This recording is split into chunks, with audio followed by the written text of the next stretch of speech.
Thank you for staying with us. It is still iBrand Daybreak. Moving on to the focus of the conversation this morning, the removal of fuel subsidy has posed a very challenging situation for businesses, especially small and medium enterprises. The impact of operating costs, supply chains, and consumer demand poses the significant hurdles for SMEs to overcome. As Nigeria strives for sustainable economic growth, it is essential to consider the implications of fuel subsidy policies and devise holistic solutions that support the continued growth and resilience of SMEs in the country. Of course, to have this conversation with us this morning is Session Okunade. He's an economic analyst. Good morning, sir. Thank you for joining us. Good morning, Uche. Good morning, Joshua, and good morning to our viewers this morning. Good morning.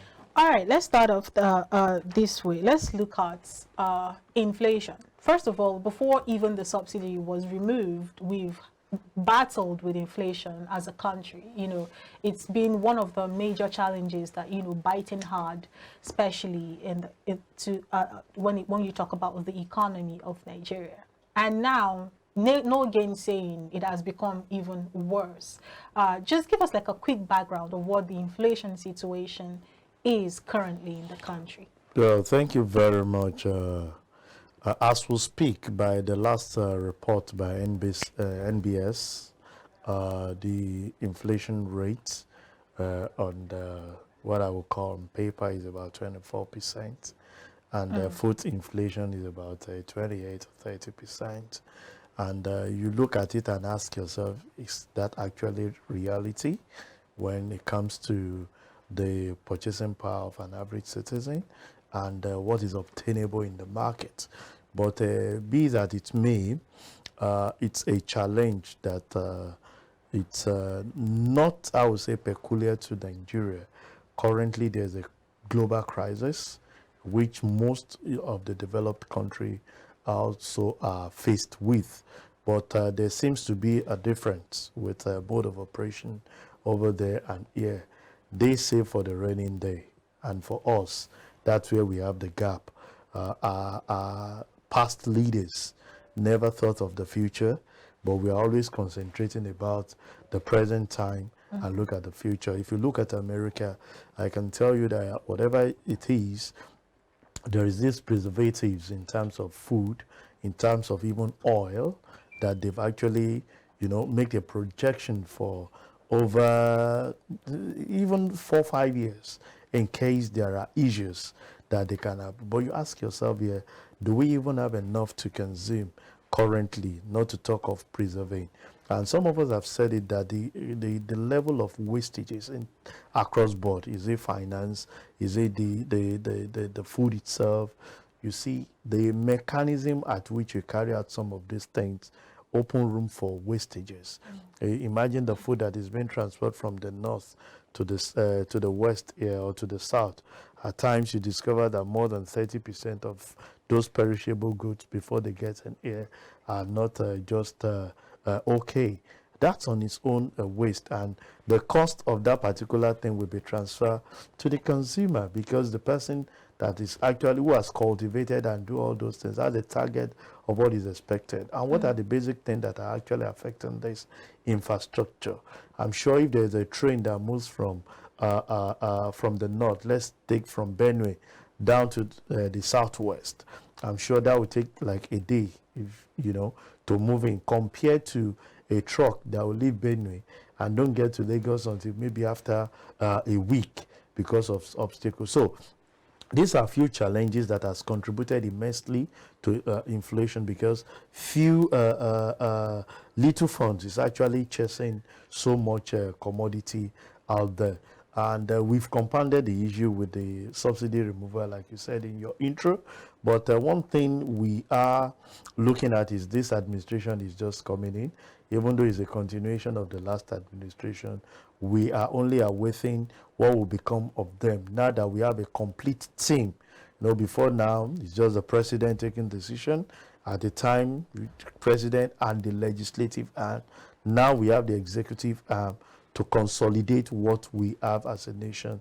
And we can only look at what their plans look like for the citizen, and get as analysts, as journalists, monitor events to put things, put them on their toes by raising flags where they fail in carrying out what they have actually promised the citizen.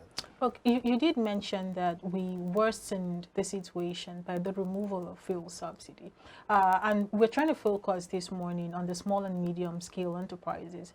Just some time ago, we heard in the news that the government has plans of mopping up every ounce of taxes they can get. I mean, even harmonizing the taxation system down to the littlest hawker on the street, streamlining it to one source, if I'm to say it that way.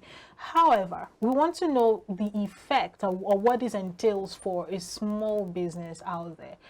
I know that I did mention in my intro how that it is already very difficult to navigate the business scene with the whole economic situation that we have in Nigeria. But can you make it clearer what it is like for an average young small business person out there? Yeah, for the small SMEs, you discover that the problem they are faced with is the operating costs. First and foremost, I'm sure you know power is strategic. And if you don't have power, the cost of actually having the alternative power supply do not come cheap. Whether you want to talk of diesel, generating set, or you even want to go green, green energy by having your solar or inverter, those things don't come cheap. So for a startup, you ask yourself, a struggling business, will you want to go the route of investing in that particular thing? And that's why we've put before the new Minister of Power a situation where they can inject more things. We saw this administration having the right direction by separating the Ministry of Petroleum into oil and gas, knowing fully well that gas is an input for the power sector. The major failure we are having is that some of the generating sets do not have enough gas supply to sustain them. We are 80% gas, 20% hydro. So if the 80% is having the input of gas as expected, that will provide power. So you can imagine if an SME has steady power supply, you are guaranteed, a workability of your deliverables on daily basis, and you can manage things out. The other aspect of it is what you mentioned of multiple taxation.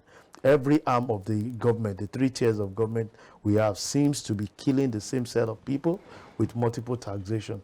This one will come with fine, this one will come with the legit, this one will come with state, the local government will come with levies on the same set of people who have actually shown their commitment in fulfilling their obligation to the government. And I'm quite happy when I saw the president, setting up the presidential committee on fiscal policy and tax reform.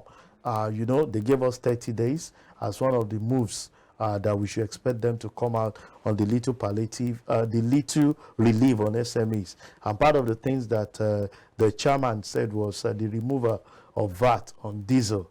At least, even if you are still buying diesel, why do you need to be VATing it? Because when you VAT, that's an increase in your cost of purchase that you definitely do. And some other things by making sure that the right set of people who are paying the taxes have some kind of relief from the government. Also, look for way, as we speak, the chairman made us to understand that we have about 63 type of taxes that we are paying. How can we streamline into about 4 or 5 and have a central way of collecting it and distribute, like FIRS have their ProMax. Can we have, so that I have understanding of the taxes I'm to pay? 5. If it is 5, possibly if it's there for me to stagger, I can say, okay, I'll pay this in January, first quarter, I'll pay this to first quarter, I'll pay this second quarter, I can look at this at third quarter. So you have enough planning of funds that you divert into it. That is work in progress as promised by the Presidential Committee on Fiscal Policy, because that contributes a lot. You make some money and several set of people will just come in the name of government, collecting the funds and not even providing infrastructure.